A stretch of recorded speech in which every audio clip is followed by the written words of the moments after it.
जय हिंद दोस्तों। आप सभी लोगों का बहुत बहुत स्वागत है। तो जो टारगेट वन है 10 से 18 अगस्त के बीच में, जो भी नए लोग ज्वाइन हुए हैं आप लोग 2-3 वीडियोस पहले देख लीजिएगा। वहाँ पर टारगेट पूरा बताया गया है टॉपिक वाइज कि कौन कौन से टॉपिक हैं जो आप लोगों को कवर करना है। और अगर आपने अपना खुद का टाइम टेबल बनाया हुआ है तो बहुत अच्छी बात है, लेकिन अगर आप टारगेट वाइज भी आगे बढ़ना चाहते हैं तो आप फॉलो कर सकते हैं। तो आज हम लोग इस टारगेट के तहत 15 क्वेश्चंस देखेंगे, जिसमें से 4 या 5 करंट अफेयर्स के हैं और बाकी जो हैं वो आपके मॉडर्न हिस्ट्री के उन टॉपिक से हैं जो कि आपको प्रोवाइड किया गया है। तो चलिए स्टार्ट करते हैं। क्वेश्चंस हम सॉल्व करेंगे, ट्रेंड पे भी नज़र रखेंगे कि आपसे क्या उम्मीद की जाती है, आपको किस तरीके से क्वेश्चंस को ध्यान से सॉल्व करना है। और जो भी अपनी पढ़ाई अब यहाँ से करनी है आपको अगले बचे हुए 2 सवा 2 महीनों में, वहाँ पर आपको हिट करने हैं इतने अच्छे तरीके से क्वेश्चंस को कि आपका प्रीलिम्स से जो कट ऑफ है उससे काफ़ी ऊपर नंबर आए। एटलीस्ट अगर आप 7 से 8 नंबर 10 नंबर भी ज़्यादा पास जाते हैं तो एक अच्छा मार्जिन मेंटेन हो जाएगा और अगले ही दिन से आप मेंस में लग जाएंगे। तो चलिए स्टार्ट करते हैं। पहला सवाल है, ये सवाल आपका यूपी पीसीएस मेंस जीएस 2016 में पूछा जा चुका है। तो पीवाईक्यूज हमारे सबसे पहले टेस्ट सीरीज़ हैं जिन्हें हमें सॉल्व करना ही करना है और कॉन्सेप्ट पे अपनी पकड़ बनानी है। उसके बाद आप फ्री हैं जो भी चीज़ें आप करना चाहें। तो सबसे पहला क्वेश्चन है कि कौन सा इनमें से ऐसा इंडियन नेशनल कांग्रेस का सेशन था जिसे सी विजय राघव चरियार जी ने प्रिसाइड किया था, हेड किया था। यानी भारतीय राष्ट्रीय कांग्रेस के निम्नलिखित में से किस सत्र की अध्यक्षता सी विजय राघव चरियार जी ने की थी। अब यहाँ पर क्वेश्चन क्या किया गया है, आपको पहले प्रेसिडेंट का नाम बता दिया गया, जो अध्यक्ष थे उस अधिवेशन में, उस सेशन में उनका नाम बता दिया गया, जो भी कांग्रेस के किसी खास सत्र के अध्यक्ष थे। अब आपको ये बताना है कि वो सेशन या वो सत्र कौन सा है। तो इस तरीके से भी आपसे क्वेश्चन पूछा जा सकता है, तो आप लोग इस बात का ध्यान रखिएगा। इसका आंसर क्या हो जाएगा, यहाँ पर जो ऑप्शंस दिए हैं उसमें से इसका आंसर हो जाएगा नागपुर का सेशन। यानी नागपुर का जो अधिवेशन था इंडियन नेशनल कांग्रेस का, उसे सी विजय राघव चरियार जी ने हेड किया था। और ये असहयोग आंदोलन उस समय जब मंजूरी देनी थी, उसके ऊपर चर्चा होनी थी, तब ये अधिवेशन बुलाया गया था। अब यहाँ पर इम्पोर्टेंट पॉइंट जो आपको ध्यान देना है वो ये है कि इस अधिवेशन में कांग्रेस ने पहली बार जो भारतीय राज्य थे, जो राजाओं के अंतर्गत अपने राज्य होते थे, रजवाड़े थे, उनको लेके अपनी नीति स्पष्ट की थी कि फ्यूचर में अगर कांग्रेस को पावर मिलता है, कांग्रेस अगर सरकार बनाती है और स्वदेशी आंदोलन के इस समय से खुद का अपना एक सरकार चलाने की, बनाने की जो मांग थी, स्वशासन की जो बात थी, उसको लेके इन्होंने अपनी स्थिति स्पष्ट की। तो आपसे ये पूछा जा सकता है कि कौन सा ऐसा अधिवेशन था, कौन सा ऐसा सेशन था जहां पर कांग्रेस ने सबसे पहले अपनी पॉलिसी को डिक्लेयर किया था इंडियन स्टेट्स को लेके, भारतीय राजाओं रजवाड़ों को लेके। और वहाँ पर कांग्रेस ने ये कहा था कि आप पब्लिक के प्रति पूर्ण रूप से जिम्मेदार सरकार का गठन कीजिए। ये नहीं कि पब्लिक परेशान है, उस समय सूखा बहुत पड़ता था, सिंचाई की उतनी उचित व्यवस्था थी नहीं आज की जैसी, तो राजा लोग फिर भी महंगे महंगे पार्टीज और बहुत सारे लोग इस तरीके से आयोजन करते रहते थे। तो कांग्रेस का यही स्टैंड था, यही बात था कि आप पब्लिक के हिसाब से एक जिम्मेदार सरकार चलाइए और ध्यान दीजिए। जो चलाते थे उनके लिए नहीं था, लेकिन जो नहीं चलाते थे उनके लिए विशेष ये एक तरीके का निर्देश जैसा था, आवाहन था लेकिन अपने आप में एक निर्देश भी था। तो ये इंपॉर्टेंट है। दूसरा, अगला सवाल पे ध्यान दीजिए। ये सवाल ये बोलता है कि कांग्रेस के किस अधिवेशन में, किस सेशन में पहली महिला अध्यक्ष चुनी गई थी। यानी which of the following sessions of the Congress elected it's first women president. अब देखिए ये इम्पॉर्टेंट भी है क्योंकि पहली जो महिला अध्यक्ष चुनी गई थी कांग्रेस की, वो थी एनी बेसेंट। एनी बेसेंट जी थी और एनी बेसेंट जी जो हैं वो 1917 के कलकत्ता के अधिवेशन में चुनी गई थी। अब देखिए यहाँ पर अगर आप मान लीजिए थोड़ा सा कंफ्यूज होते हैं, वैसे तो इसमें ऑप्शंस नज़दीक नहीं है, लेकिन फिर भी मान लीजिए अगर आपको ये नहीं भी एग्जैक्ट पता है तो आप ध्यान इस बात का दीजिए कि इसके एक साल पहले 1916 में जब लखनऊ का अधिवेशन हुआ था, तो उसमें जो नरमपंथी और चरमपंथी थे, जो मतलब आपके मॉडरेट्स और एक्सट्रीमिस्ट थे, उन लोगों का आपस में फिर से वो एक हो गए थे, यूनाइट हो गए थे, एकजुट हो गए थे। सूरत में 1907 में वो आपस में उनका विभाजन हो गया था, स्प्लिट हो गया था। तो जब एक साल पहले 1916 में कांग्रेस के दोनों ही जो धड़ थे वो एक हो गए थे, तो उसमें बहुत अहम रोल निभाया था दो लोगों ने, एक तो एनी बेसेंट थी और एक बाल गंगाधर तिलक जी थे। तो एनी बेसेंट को उसके बाद कांग्रेस की तरफ से भी डिमांड हुआ कि इनको एक ऐसा सेशन मिलना चाहिए जिसमें ये अध्यक्ष बने, हम इनके विचारों से प्रभावित हैं, क्योंकि होम रूल जो आंदोलन था उसको भी इन्होंने बहुत अच्छे तरीके से लीड किया था। तिलक जी का अपना एक होम रूल था और बाकी जगह पर इनका था, एनी बेसेंट जी का था। तो कलकत्ता सेशन 1917 था जहां पर एनी बेसेंट जी पहली महिला अध्यक्ष के रूप में कांग्रेस की नियुक्त हुई थी। अब पहला अगर आपसे सवाल ये पूछा जाए कि पहली भारतीय महिला कौन थी जो कांग्रेस के किसी अधिवेशन की अध्यक्ष बनी थी, तो वो आपकी 1925 में कानपुर में सेशन हुआ था कांग्रेस का। तब उस समय हमारी सरोजनी नायडू जी पहली महिला, भारतीय महिला बनी थी जो इंडियन नेशनल कांग्रेस की किसी भी अधिवेशन की अध्यक्ष बनी थी। बाद में सरोजनी नायडू जी देश आज़ादी के बाद 15 अगस्त 1947 से लेके और इनका जब निधन हुआ 2 मार्च 1949 तक, ये उत्तर प्रदेश की गवर्नर भी बनी। और इनका रिकॉर्ड क्या हुआ, पहली बात कि उत्तर प्रदेश की पहली गवर्नर तो सरोजनी नायडू जी थी ही, साथ ही साथ भारत के किसी भी राज्य की पहली महिला गवर्नर भी सरोजनी नायडू जी थी। तो ये अपने आप में एक रिकॉर्ड है, इसको ध्यान रखिएगा आप लोग। ये कुछ बातें हो गई। चलिए अगले सवाल पर आते हैं। Who among the following was not present in the founding session of Indian national Congress, यानी भारतीय राष्ट्रीय कांग्रेस के स्थापना सत्र में निम्नलिखित में से कौन उस समय उपस्थित नहीं था। ये सवाल देखिए यूपी पीसीएस प्री 1997 में पूछा गया है, आज से 27 साल पहले, लेकिन ये फिर भी हमारे लिए इम्पोर्टेंट है क्योंकि हिस्ट्री एक ऐसा टॉपिक है जो आपको कम से कम 25 साल भी पहले अगर आप सवाल लगा लेते हैं तो कोई बात नहीं है, अच्छी चीज़ है। तो देखिए यहाँ पर 4 ऑप्शन है। दादा भाई नौरोजी नहीं थे उस समय मौजूद, जी सुब्रमण्यम अय्यर नहीं थे, जस्टिस रानाडे नहीं थे, या सुरेंद्र नाथ बनर्जी नहीं थे। तो इसका राइट आंसर क्या हो जाएगा, सुरेंद्र नाथ बनर्जी। और हम समझने की कोशिश भी करेंगे कि वो उस समय मौजूद क्यों नहीं थे। देखिए सुरेंद्र नाथ बनर्जी जी ने एक नया एसोसिएशन की स्थापना की थी जिसका नाम था इंडियन नेशनल एसोसिएशन। अब ये इंडियन नेशनल एसोसिएशन को उन्होंने बंगाल में 1876 में स्थापित किया था। इसकी जो पहली मीटिंग हुई थी, पहला इसका राष्ट्रीय सम्मेलन था, फर्स्ट नेशनल कॉन्फ्रेंस था, वो तो हुआ दिसंबर 1883 में। लेकिन इसका जो दूसरा नेशनल कॉन्फ्रेंस था, राष्ट्रीय सम्मेलन था, वो हुआ उसी समय 25 से 27 दिसंबर 1885 में, जब कांग्रेस की स्थापना हुई और उस समय कांग्रेस का पहला अधिवेशन हुआ। तो ये दोनों डेट्स जो थे आपस में क्लैश कर गए। तारीखों की टकराहट की वजह से सुरेंद्र नाथ बनर्जी जी उस समय इंडियन नेशनल कांग्रेस के पहले जो बिल्कुल फाउंडिंग सेशन था उसमें हिस्सा नहीं ले पाए। तो इसको ध्यान रखिएगा। अगला सवाल है, जब भारतीय राष्ट्रीय कांग्रेस इंडियन नेशनल कांग्रेस का बनारस में अधिवेशन हुआ था, सेशन हुआ था, तो उसके पहले अध्यक्ष कौन थे, आपको ये बताना है। पहले अध्यक्ष नहीं, मतलब उसके उस समय अध्यक्ष कौन थे। सुरेंद्र नाथ बनर्जी थे, फिरोज शाह मेहता जी थे, गोपाल कृष्ण गोखले जी थे, या फिर दीन शाह वाचा थे। तो साल आपको इम्पोर्टेंट है ये 1905 का।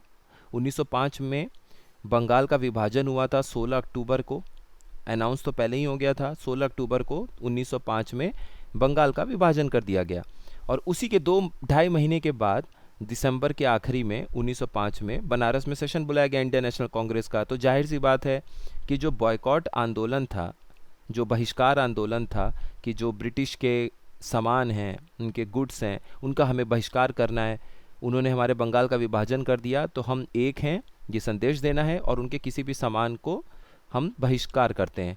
अब अगर उनके सामान का बहिष्कार करेंगे तो जाहिर सी बात है कि हमें तो इस्तेमाल करना है कुछ ना कुछ, तो फिर हम अपने देश के बने हुए प्रोडक्ट को प्रोत्साहन देंगे, प्रोत्साहित करेंगे। तो हम क्या करेंगे, स्वदेशी आंदोलन साथ साथ छेड़ेंगे। तो इसीलिए स्वदेशी आंदोलन और बहिष्कार का आंदोलन साथ साथ चला। तो यहाँ पर राइट आंसर कौन है, गोपाल कृष्ण गोखले, जो महात्मा गांधी के पॉलिटिकल गुरु भी थे, राजनीतिक गुरु भी थे। अब आपको ध्यान ये रखना है कि 1905 में जो बनारस का सेशन हुआ था, अब यूपी से जुड़ा हुआ ये सवाल है, तो वो 21वां सेशन था इंडियन नेशनल कांग्रेस का। और यहाँ पर कांग्रेस ने एक रिजोल्यूशन जो है पास किया था, एक प्रस्ताव पारित किया था, जिसमें उन्होंने स्वदेशी और ये जो बहिष्कार का आंदोलन था बंगाल में, जब बंगाल का विभाजन का अनाउंसमेंट किया लॉर्ड कर्जन ने, तो उसके बाद इसे जब लागू किया गया था, जब इसे स्टार्ट किया गया था, तब कांग्रेस ने फिर इसका समर्थन किया अपने बनारस के सेशन में। आपको ये बात ध्यान रखना है। अगला सवाल है, जो तिलक जी का बहुत फेमस एक स्टेटमेंट है कि Swaraj is my birth right and I shall have it, यानी स्वराज मेरा जन्म सिद्ध अधिकार है और मैं इसे लेकर रहूँगा। तो बाल गंगाधर तिलक जी ने यह कथन पहली बार भारतीय राष्ट्रीय कांग्रेस के निम्नलिखित किस सत्र में व्यक्त किया था?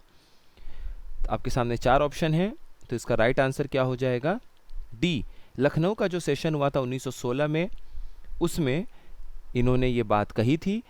और हुआ ये था कि एक तो हमने ये देख लिया कि मॉडरेट और एक्सट्रीमिस्ट जो दो धड़ थे, गरमपंथी और नरमपंथी, चरमपंथी और नरमपंथी, ये दोनों जो गरम दल या नरम दल जिसे कहा जाता है कांग्रेस में, मॉडरेट्स और एक्सट्रीमिस्ट को, तो वो लोग इसमें एक हुए थे। साथ ही साथ जो आपका मुस्लिम लीग था उसके साथ भी एक साथ में एक पैक्ट साइन किया था कांग्रेस ने। और इस पैक्ट में कांग्रेस ने क्या कहा था कि मुस्लिम लीग का अपना कहना था कि हमें सेपरेट इलेक्टोरेट चाहिए, पृथक निर्वाचन क्षेत्र चाहिए, कि मतलब हमारा ही कैंडिडेट खड़ा होगा कोई मुस्लिम और उसे वोट करने वाले भी हमारे ही लोग होंगे, समुदाय के लोग होंगे, जिससे हम अपनी प्रतिनिधित्व जो है, रिप्रेजेंटेशन जो है सरकार में सुनिश्चित कर पाएंगे। तो ये जो उनकी मांग थी वो कांग्रेस ने मान लिया था। और कांग्रेस के दो जो दल थे उनके एक होने में सबसे बड़ा रोल, जैसा कि हमने पहले भी डिस्कस किया है, बाल गंगाधर तिलक जी और एनी बेसेंट का हुआ था। फिर अगले साल 1917 में जब कलकत्ता में सेशन हुआ तो एनी बेसेंट जी को वहाँ पर पहली महिला अध्यक्ष के रूप में नियुक्त किया गया या चुन लिया गया।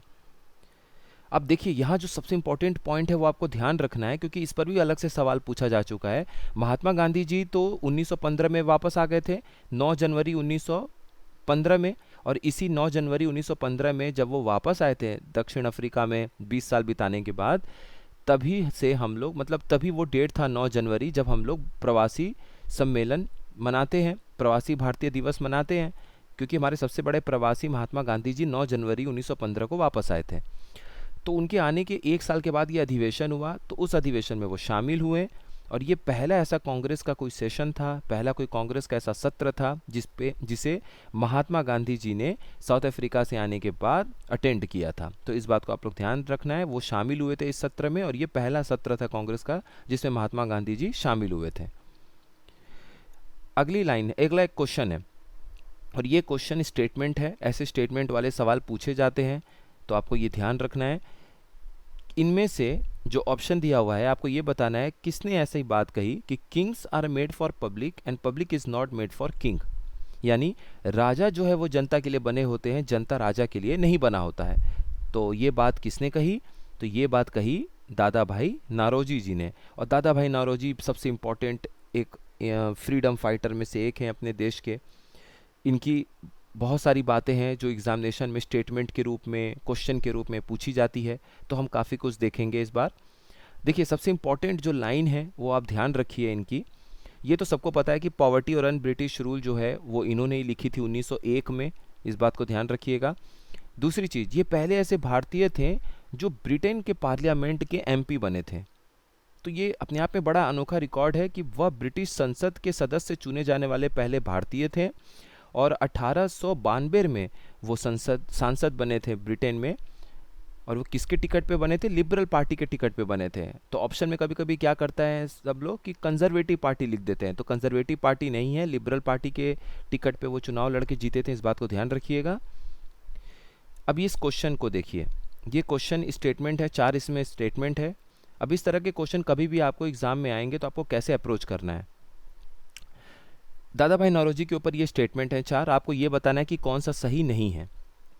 पहला स्टेटमेंट है, उन्होंने किताब लिखी थी poverty and un British rule in India. हाँ ठीक है, उन्होंने ये किताब लिखी थी। और एक सवाल ये भी पूछा जाता है कि कब लिखी थी, तो उसका सही आंसर हो जाएगा 1901 में उन्होंने ये किताब लिखी थी। दूसरा स्टेटमेंट, वो गुजरात के प्रोफेसर के तौर पर यूनिवर्सिटी कॉलेज जो था लंदन का उसमें काम कर चुके थे। तो मान लीजिए हमें ये नहीं पता है, कोई बात नहीं, पहला स्टेटमेंट पता है कि सही है, दूसरा में नहीं पता है, उसको छोड़ दीजिए। तीसरा, उन्होंने बॉम्बे में महिलाओं के एजुकेशन के लिए, उनके शिक्षा के लिए नींव रखी थी।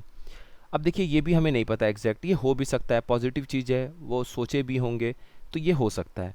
चौथा ऑप्शन देखिए, उन्हें ब्रिटेन के पार्लियामेंट में इलेक्ट किया गया था, चुना गया था कंजर्वेटिव पार्टी के टिकट पर। अब हमें ये अगर पता है पॉइंट कि नहीं कंजर्वेटिव पार्टी नहीं, वो तो लिबरल पार्टी के टिकट पे चुनाव लड़के पहुंचे थे ब्रिटेन में, ब्रिटेन के सांसद के रूप में चुने गए थे 1892 में। तो ये स्टेटमेंट हो गया गलत, तो यही आपका आंसर हो जाएगा, क्योंकि जो गलत है उसी को टिक करना है। तो अब बाकी यहाँ से आपको जो चीज़ें पता चल गई कि हाँ, गुजरात के प्रोफेसर के तौर पर उन्होंने लंदन के यूनिवर्सिटी कॉलेज में काम किया और साथ ही साथ महिलाओं की शिक्षा के लिए भी उन्होंने नींव रखी बॉम्बे में। तो ये दोनों स्टेटमेंट भी सही हो गया। तो यहाँ से आपको ये दो नया चीज़ पता चल गया। अगला सवाल है, किसने भारतीय national Congress, Indian national Congress या भारतीय राष्ट्रीय कांग्रेस को बेगिंग इंस्टीट्यूट कहा था, यानी भीख मांगने वाली संस्था का दर्जा दे दिया था? बिपिन चंद्र पाल जी ने दिया था, तिलक जी ने दिया था, अरबिंदो घोष जी ने दिया था, या फिर इनमें से वो कोई भी नहीं है जिन्होंने ये बात कहा था या दर्जा दिया था? तो इसका राइट आंसर हो जाएगा सी, अरबिंदो घोष जी ने ये बात कही थी। अब देखिए, इसके पीछे कई कुछ चीज़ें हैं वो आपको जान लेनी चाहिए। 1893-94 की ये बात है। अरबिंदो घोष जी ने कई सारी आर्टिकल्स को पब्लिश किया और उसमें एक आर्टिकल था न्यू लैम्प्स फॉर ओल्ड। ये इंदु प्रकाश जो न्यूज़पेपर थी उसमें ये छपा था और वहाँ पर इन्होंने जो लिबरल पॉलिटिक्स थी या उदारवादी राजनीति थी उसकी व्यवस्थित तरीके से आलोचना करते हुए कांग्रेस के लिए ये बात कही थी। और तब कांग्रेस को स्थापित हुए कुछ 7-8 साल हुए थे और उनका तरीका भी 1905 के पहले अलग तरीके का था। वो खुल के विरोध नहीं करते थे, बहिष्कार नहीं करते थे चीज़ों का, हड़ताल नहीं करते थे, कुछ लेटर सेंड कर दिया, प्रोटेस्ट दर्ज करा दिया, अपनी बात रख दी, ऑफिशियल तरीके से, संवैधानिक तरीके से, कॉन्स्टिट्यूशनल एजुटेशन, संवैधानिक तरीके से विरोध में वो विश्वास रखते थे तब। अभी करंट अफेयर्स का क्वेश्चन देखिए, इंपॉर्टेंट क्वेश्चन है। हाल ही में जो मिनिस्ट्री ऑफ एक्सटर्नल अफेयर्स है इसने कॉन्फेडरेशन ऑफ इंडियन इंडस्ट्रीज़ के साथ मिलके पहला बीमस्टेक बिजनेस समिट का आयोजन किया किस शहर में? यानी विदेश मंत्रालय ने भारतीय उद्योग परिसंघ CII confederation of Indian industries के सहयोग से किस शहर में प्रथम बीमस्टेक बिजनेस शिखर सम्मेलन की मेजबानी की? आपके सामने 4 शहर दिए हुए हैं और इसका राइट आंसर हो जाएगा डी, नई दिल्ली में ये पहली बीमस्टेक बिजनेस शिखर सम्मेलन की मेजबानी भारत ने किया और ये 6 से 8 अगस्त तक चला। ठीक है, बस इतना ही ध्यान देने वाली इसमें चीज़ है। अगला सवाल है, भारत ने अभी हाल ही में 2023 में WTO जो है वर्ल्ड ट्रेड ऑर्गेनाइजेशन, विश्व व्यापार संगठन, तो उसके द्वारा एक रैंकिंग दी गई कि कौन सा देश सबसे ज़्यादा एग्रीकल्चरल प्रोडक्ट्स यानी कृषि उत्पादों का निर्यातक देश है। तो उस टॉप 10 में भारत की क्या रैंक है? और भारत ने वो रैंक मेंटेन किया हुआ है क्योंकि पिछली बार 2022 की रिपोर्ट जब 23 में आई थी तो 2022 में भी भारत ने अपनी रैंक जो रखी थी वही 23 में भी भारत की रैंक मेंटेन है। तो आपको यही बताना है कि भारत कृषि उत्पादों के निर्यातक के रूप में दुनिया का कौन सा देश है, सबसे बड़े देश के रूप में। तो इसका सही आंसर हो जाएगा 8th। तो भारत 2022 का जब WTO का रैंक आया था, 2023 की रिपोर्ट आई थी तो 2022 का रैंक बताया था उसमें। तो साल 2022 में और साल 2023 में दोनों ही साल भारत 8वें स्थान पर मौजूद है कृषि उत्पादों के निर्यातक के रूप में। तो देखिए 2022 में अगर आप देखेंगे तो भारत ने $55 बिलियन टोटल एग्रीकल्चरल प्रोडक्ट यानी कृषि उत्पादों का निर्यात किया था, एक्सपोर्ट किया था। अब वो गिर के हो गया $51 बिलियन, फिर भी भारत की रैंक 8वीं मेंटेन है। ऐसा इसलिए है क्योंकि भारत के साथ साथ दुनिया के और भी तमाम देश हैं जिनका एग्रीकल्चरल प्रोडक्ट का एक्सपोर्ट घटा था। तो सभी बड़े देशों के निर्यात घट गए कृषि उत्पादों के और भारत का भी थोड़ा सा घट गया। तो सबके घटने की वजह से वो एक जैसा दिखा और इसलिए भारत की 8वीं रैंक मेंटेन है। हिस्ट्री के एक और दो 3 क्वेश्चन और देख लेते हैं। बंगाल का विभाजन कब हुआ था? ये सिंपल सवाल है। देखिए, अब ज़रूरी नहीं कि डायरेक्ट आपसे अब ये सवाल पूछा जाएगा, लेकिन बस केवल ये स्टेटमेंट कहीं यूज़ हो सकता है। तो इसका राइट आंसर हो जाएगा 16 अक्टूबर 1905। अगला सवाल है, ये इंपॉर्टेंट भी है, UPPCS 2014 में पूछा गया था। उस समय लेफ्टिनेंट गवर्नर कौन थे बंगाल के जब बंगाल का विभाजन किया गया था 16 अक्टूबर 1905 को? तो बंगाल के विभाजन के समय बंगाल के उपराज्यपाल कौन थे? सर एंड्रयू फ्रेजर थे, H रिस्ले थे, ब्रॉड्रिक थे या AT अरुंडेल थे? तो इसका राइट आंसर हो जाएगा सर एंड्रयू फ्रेजर। ये स्टेटमेंट आप लोग ध्यान रखिएगा इसका। अगला सवाल है, who among the following were the critics of Swadeshi movement and pleaded for a better understanding between the east and west? यानी निम्नलिखित में से कौन स्वदेशी आंदोलन के उस समय आलोचक थे और पूर्व और पश्चिम के बीच बेहतर समझ की वकालत करते थे? आपके सामने 4 ऑप्शन हैं, उमेश चंद्र बनर्जी, सुरेंद्रनाथ बनर्जी, रविंद्रनाथ टैगोर या बाल गंगाधर तिलक। तो इसका राइट आंसर हो जाएगा सी, रविंद्रनाथ टैगोर। देखिए रविंद्रनाथ टैगोर जो थे वो स्वदेशी आंदोलन के ही खिलाफ पूरी तरह से नहीं थे। वो ये कह रहे थे कि स्वदेशी आंदोलन के तहत जो आप लोग अंग्रेज़ों के खिलाफ बहिष्कार का आंदोलन चला रहे हैं, विरोध कर रहे हैं, तो अंग्रेज जो हैं वो सीधे सीधे बहिष्कार का मतलब हो गया कि आप उनको इकोनॉमिक तरीके से अर्थव्यवस्था के उनको चोट पहुंचा रहे हैं। तो जब अर्थव्यवस्था के उनको चोट पहुंच जाएगा और वो एक तरीके से इंडिया को अपनी कॉलोनी बना के बैठे हुए हैं, अपना देश नहीं मान रहे हैं, तो उनको कहीं ना कहीं आर्थिक नुकसान होने पर वो और उग्र तरीके से आपके आंदोलन को दबा सकते हैं। यानी कि बड़े पैमाने पर हिंसा देखने को मिल सकती है, जान माल का नुकसान हो सकता है। इसलिए रविंद्रनाथ टैगोर जी ने कहा था कि आप इससे बढ़िया हैं कि अपनी बात को दोनों ही देश को, चाहे ईस्ट अपना हो और वेस्ट हो, वो दोनों को ही एक सामंजस्य से बैठाने की कोशिश करनी चाहिए। तो उनका इस मुद्दे पर विरोध था और वो हिंसा ऐसे ना फैल जाए, जान माल का नुकसान ना हो, इसलिए वो इसके विरोध में थे। और जहाँ तक बात है उमेश चंद्र बनर्जी की, तो जो पहली कांग्रेस का सेशन था, फाउंडिंग सेशन था, उसके ये पहले चेयरमैन थे, अध्यक्ष थे, पहले प्रेसिडेंट थे उमेश चंद्र बनर्जी। और A.O. ह्यूम जो थे वो उसके पहले जनरल सेक्रेटरी यानी कि महासचिव थे कांग्रेस के पहले जो सेशन हुआ था। दो करंट अफेयर्स के क्वेश्चंस को हम लोग और देख लेते हैं। इंडिया और दूसरा कौन सा ऐसा देश है जो जॉइंटली दोनों मिलकर डेवलप कर रहे हैं नेशनल मैरीटाइम हेरिटेज कॉम्प्लेक्स को? वो कहाँ पर डेवलप हो रहा है? गुजरात के लोथल में, to celebrate their maritime history. यानी भारत और कौन सा अन्य देश संयुक्त रूप से अपने समुद्री इतिहास का जश्न मनाने के लिए लोथल, गुजरात में राष्ट्रीय समुद्री विरासत परिषद विकसित कर रहे हैं? आपके सामने चार ऑप्शन है, थाईलैंड, वियतनाम, मलेशिया और इंडोनेशिया। और इसका राइट आंसर क्या हो जाएगा? B, Vietnam. भारत और वियतनाम दोनों मिलकर गुजरात के लोथल में नेशनल मैरीटाइम हेरिटेज कॉम्प्लेक्स को बना रहे हैं। तो वही यहाँ पर बात लिखी हुई है, भारत और वियतनाम में एक समृद्ध और परस्पर जुड़े हुए समुद्री इतिहास वाले दो देश लोथल, गुजरात में राष्ट्रीय समुद्री विरासत परिसर यानी कि नेशनल मैरीटाइम हेरिटेज कॉम्प्लेक्स को विकसित कर रहे हैं। और आखिरी सवाल हमारा, एक और इम्पॉर्टेंट क्वेश्चन है, recently who has made history by becoming the first woman director general of medical services in the Indian Army? यानी हाल ही में भारतीय सेना में चिकित्सा सेवाओं की पहली महिला महानिदेशक डीजी बनकर किसने इतिहास रच दिया? तो चार आपके सामने ऑप्शंस दिया हुआ है और ये सामने आप देख सकते हैं, ये साधना सक्सेना नायर जी हैं। तो इसका राइट आंसर हो जाएगा बी, लेफ्टिनेंट जनरल साधना सक्सेना नायर।